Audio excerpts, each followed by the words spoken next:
Hello नमस्ते प्रणाम। हम रंजना पांडे आप सबके बीच में एगो बहुत ही सुंदर झूमर गीत लेके आयल बनी। अच्छा लगी तो लाइक शेयर कमेंट जरूर कर लोगन।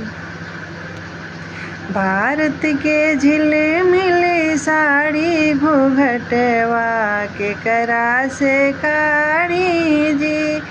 भारत के झिले मिले साड़ी घूंघटवा के करा से काढ़ी जी।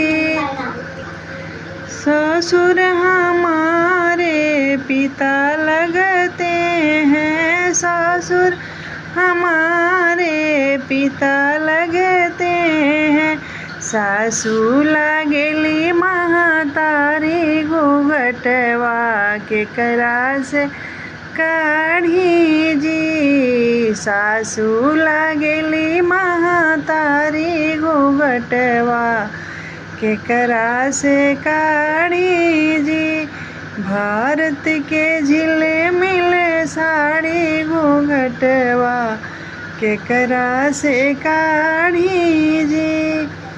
वो जेठ हमारे भैया लगते हैं, जेठ हमारे भैया लगते हैं।